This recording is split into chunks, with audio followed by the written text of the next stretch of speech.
everybody, this is Snarist, and welcome back to my Dead Space 2 Zealot difficulty walkthrough, and this is chapter 7. And another one of the longer chapters in the game, and it's got quite a few tough sequences in it, and I'd say this is probably the first really challenging chapter when it comes to hardcore difficulty as well. And if you wanted to make a save here, I would not blame you. Now this section here is pretty easy, you don't have to worry about any enemies. There's just a few crates floating in this area here. A couple of little bits of ammo spread out across the place. If you want to save ammo, use broken box parts and just hit the red point, like literally any debris, and hit the red point on the thrusters and you'll activate them. But be careful not to stand close to them, otherwise you'll set them off. And if you are near them, you'll get lit on fire. Actually, at the bottom of the debris on the other side of this elevator here, down on the ground, not only are there a couple of bits and pieces, but there's also a power node on the inside. You can't forget that. So if you're a big fan of the Ripper, then there's Ripper Blade schematic down here, so you can get more ammo for it. And this elevator is going to be the first real tough sequence of the chapter, because you'll be assailed by tripods. Now this is where I recommend that once you've cleared this area here, what you want to do is make sure you've got, depending on how much you get hit, maybe about 4, possibly 5 medium med packs, and make sure you have at least 40 to 50 rounds of plasma cutter ammo depending on your accuracy, and have at least 1, maybe 2 stasis modules that you can depend on.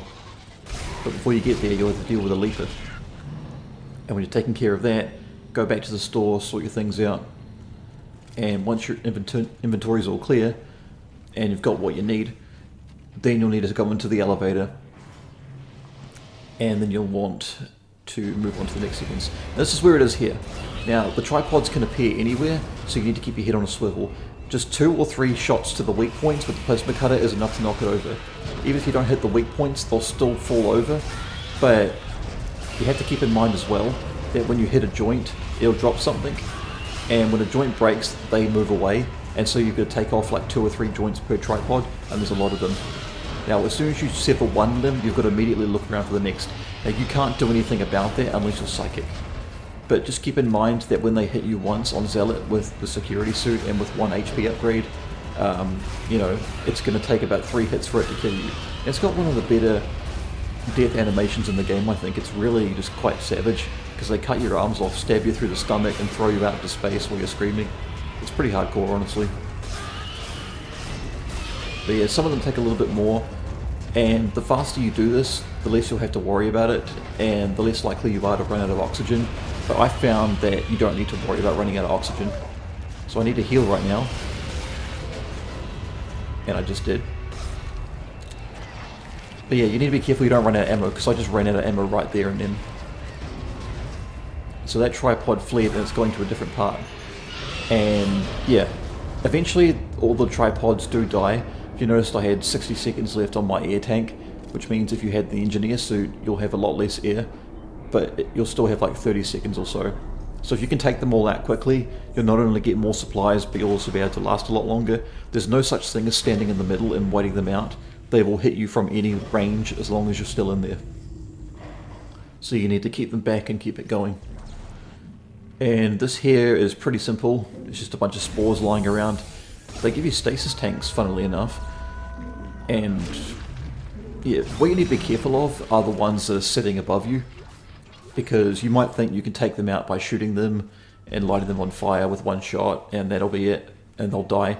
But they'll always let off like a discharging spore, and when it does, it may come out and hit you. That's all I really need to explain for this sequence here.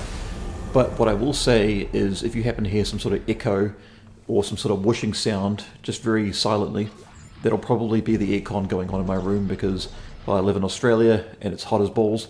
By the way, for some reason on that shelf right there, there's always some plasma cutter ammo, but you can never pick it up unless you use kinesis on it. It's the strangest thing. Now be careful of the exit door, because there's one above it. You can't outrun it no matter what you do. And I gotta say, Chapter 7 is actually one of my favourite chapters in the game. I really like it a lot. It's got a lot of really tense sequences and really awesome moments. I just don't like how long it is. And so in this little section here, you're in somebody's room who's also sort of like a bird caretaker, and you're going to pick up his corpse. And I wish they use this a lot more often, or in some secrets. Like the idea that you can pick up a person's dead body, and you can use it to access certain locked areas. Like imagine that, like it's just a whole lot of dead bodies, or there's a couple of dead bodies hidden in like a closet or something somewhere. And you know, you open it up, a dead body falls out, and it's meant to be a jump scare, but you can also use it to access locked areas. That'd be kind of a cool thing, wouldn't it? By the way, don't forget that there's that one spore in this room here, so don't immediately rush for the store. You know, I've made that mistake only once, I think. But yeah, when you're in the store, stock up on whatever you need. I'm going to be struggling with money quite a bit for the next couple of chapters or so, but then once I start getting my groove on with chapter 10 and 11, then I'll start getting a lot more money from what I need, and it'll all be gravy. And this was the first chapter in this particular walkthrough where I die quite a bit because of some stupid mistakes and some bullshit. And a lot of it was to do with the leapers that happen right before you get out into space. But this was also another sequence where I didn't have any headphones on, and I won't for the next few of them, so yeah, it was real hard for me to figure it out. Now when you go in here, the computer is going to scan you and figure out that you're not who you say you are. Sometimes when you carry items from the previous areas in here, they disappear. The only exception is that dead body. When you go far enough in here, it'll activate these lasers. Don't panic when you hear that really loud sound and then the laser turns on. I always get freaked out when I hear it because it just sounds so unsettling. But you can use the dead body to clear the way. It'll never truly break up if it's just a torso. But you can always pick up a box if you can find it. There's a note down the left hand side here, don't forget that, very important.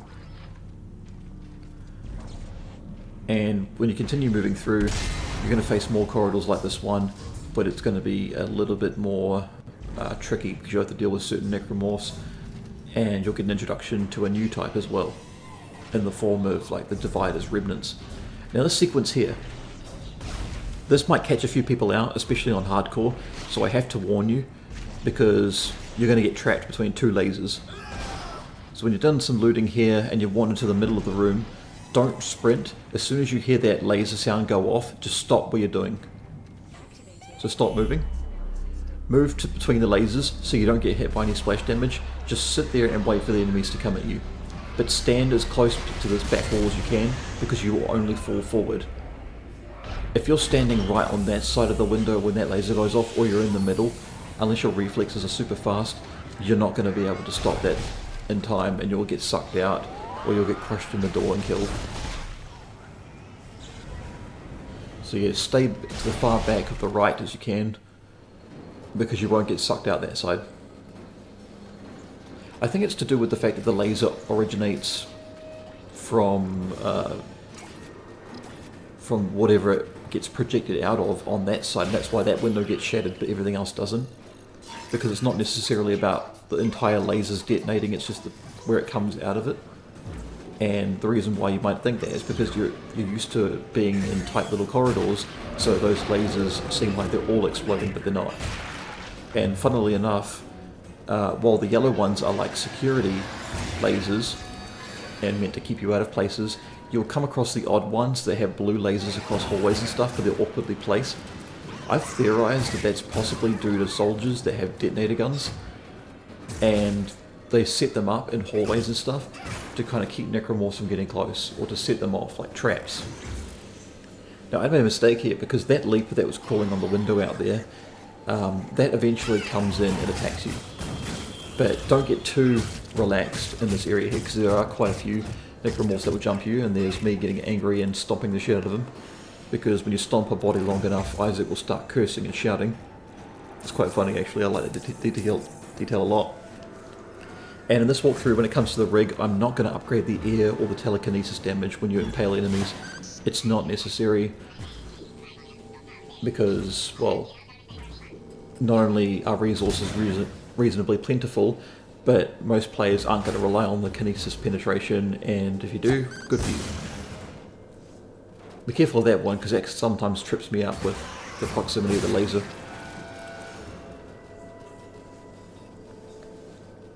Now I sped this sequence up a little bit because there's a lot of running back and forth, just making sure that everything is dead so I don't, go too far. Actually, no, I tell a lie. I do upgrade everything in the rig, I believe. Or at least the telekinesis as well, but it's not that necessary. Now when you go through this hallway again, you'll end up in an area where your air gets sucked out. And you have to deal with a stalker, and another stalker that has its legs severed. It's not that tough of a sequence. I wish it was longer, and I wish it was a lot more difficult. Because I feel like this had some real, potential. So I got sick of waiting for him, so I decided just to shoot it at his face, and he wasn't prepared for it. But you just got to hack the panel and make your way out. It's no big deal. It's just the two of them.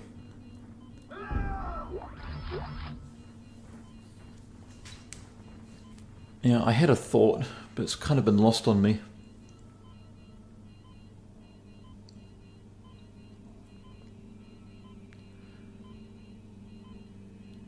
Yeah, nope, still lost on me. And from what I can tell, the next sequence is going to be sped up because it's a little bit of a puzzle room where you've got to move between different places and you've got to take panels off of the wall and you've got to replace the little circuit boards. And there's actually a special secret in here, and it revolves around the ping treasure.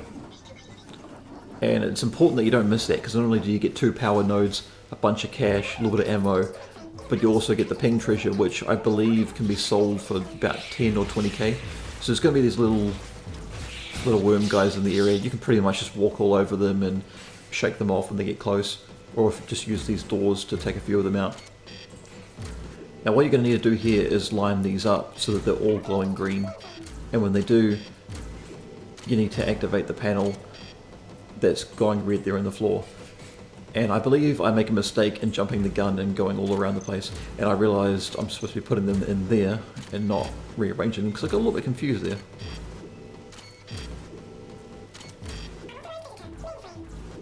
Yep, get in there.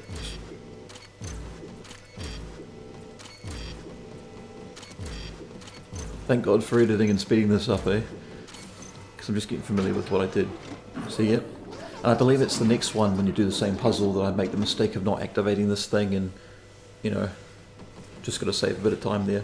But the ping treasure is in a room that's to the right of where you are right now, but you need to move the passage to the next side, do the puzzle there, but instead of making everything line up with green, you've got to make it line up with blue. And this is actually, I believe, where you face the black necromorph for the first time. That's the slasher variant. And you can use the door to knock it over when you do. Or you can also just pick up those circuits and smash them. And so there I go, picking off one of its mandibles and stabbing him with it. Oh yeah.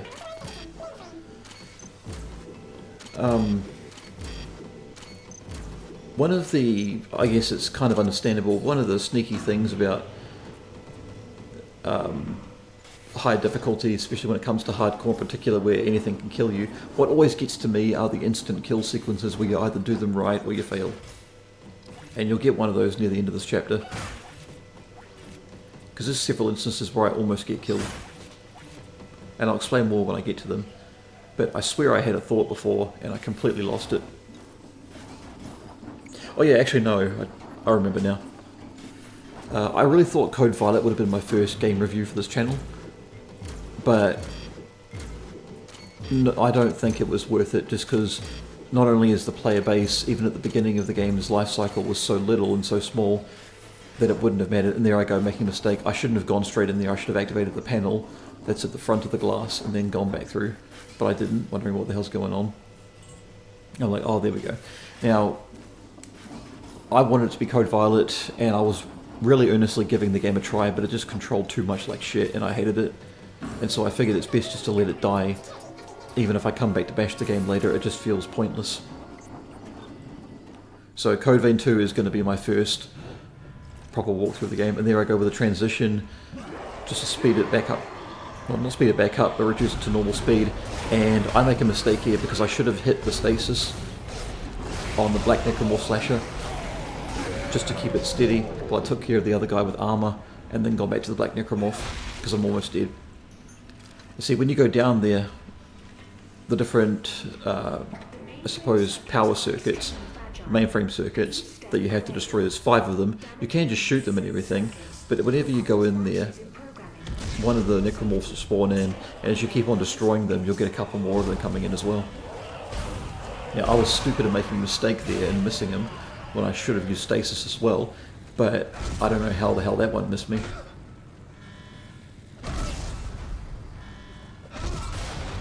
So there I am looking behind me, making sure everything's alright before I destroy them. And at least destroying them gives me a little bit of time to kill before I, finish up with that. And this is where the divider shows up for the first time, but not as a complete person. Because the divider is actually several of these weird sort of tentacle things that are made up into one person, and when you destroy that person, they break down. And I do believe I take out both the dividers that show up in the game, because there's only 2 of them.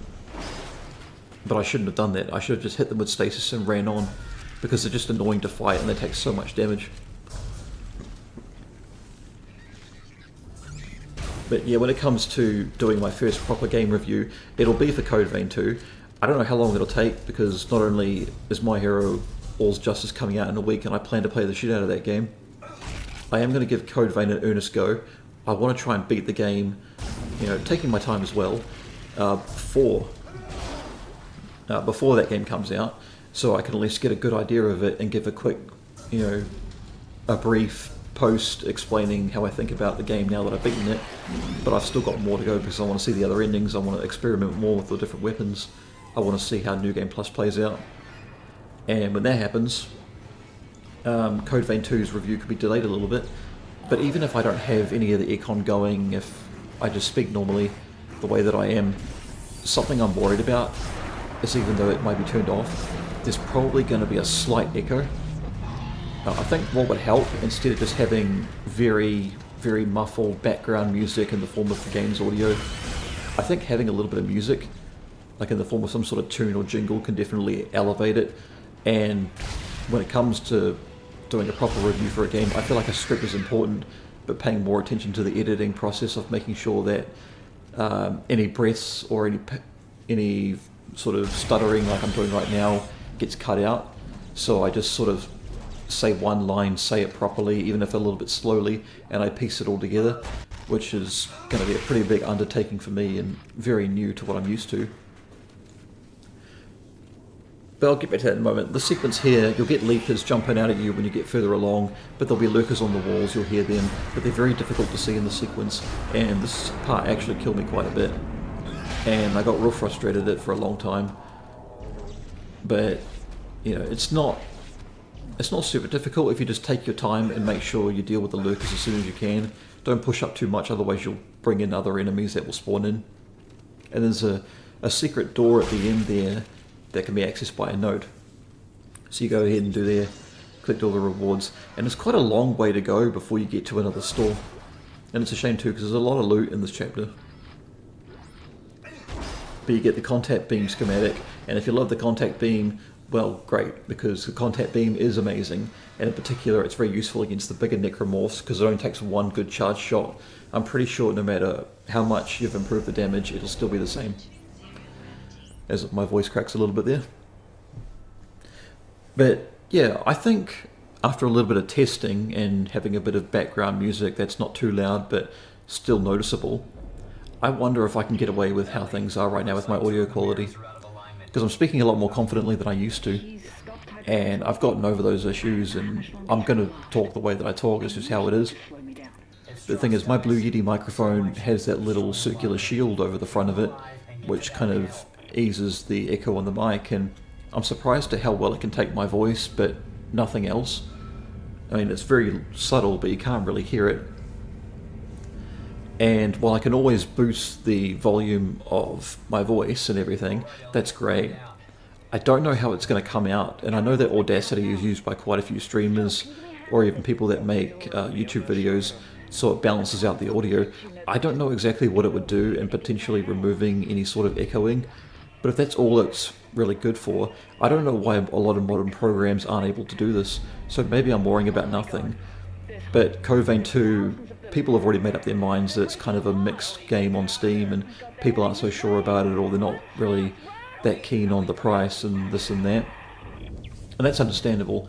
So it's more about what I say and less about making it sound professional, because, well, if I really wanted it to be professional, I'd go a lot harder on it, but I still want to make it seem like just a regular guy doing his best in an area he's not familiar with, but ultimately his gameplay and what he thinks about the game still speaks volumes about the review more than how it's presented. Presentation's important, but I'm just hoping this is enough. Because I do want to grow my audience, not really for the sake of money or anything, although that would be nice, but I don't want it to change how I go about doing my content either. Because I quite like the way that I've settled into a routine here and a pattern, even if it's not the greatest and probably is hurting my channel overall more and more.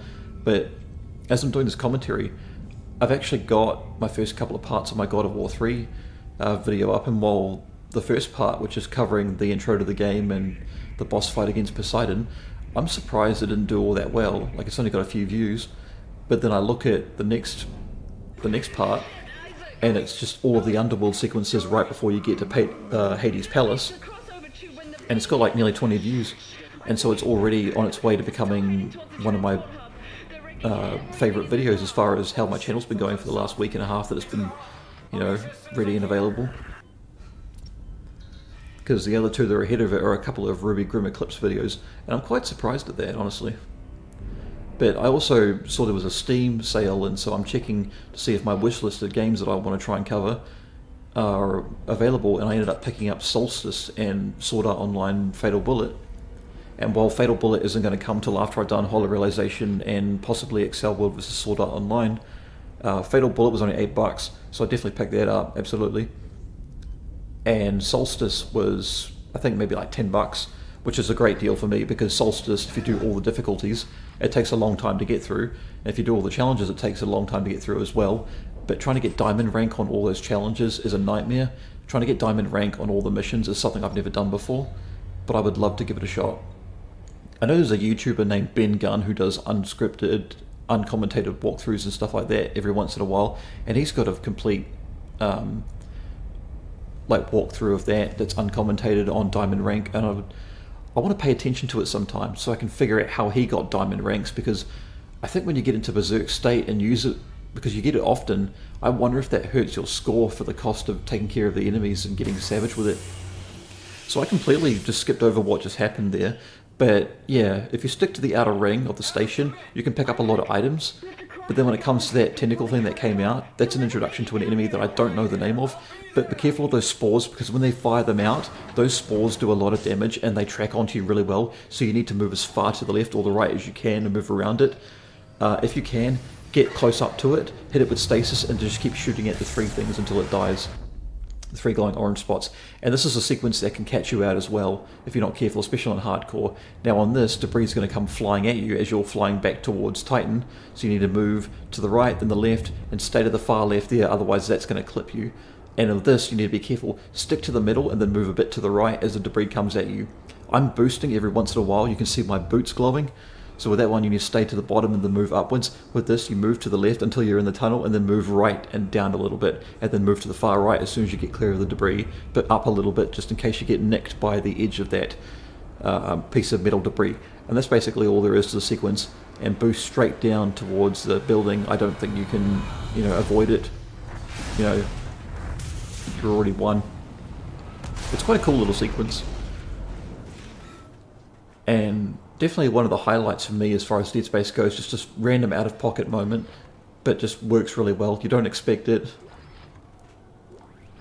And yeah, I feel sorry for anyone attempting a hardcore run that gets caught out by that. And this is going to be quite interesting, because even though Dead Space 2 is one of my favourite games and I'm loving doing this commentary as well, it's going to be even rougher trying to do the hardcore commentary, because even though I have a lot more strategy to discuss, I don't have as much strategy to discuss for the entire video, because I've already got the videos edited and made, and I've barely done any editing to them, because it is quite literally all unedited footage apart from when I back out of the game after saving it.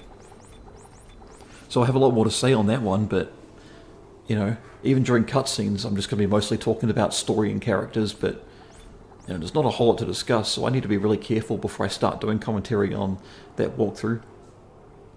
I think I might take a bit of a break from doing that, because I'm already going to have you guys preoccupied with this, but only after I've done with God of War 3 and Eternights, and then it's on to this.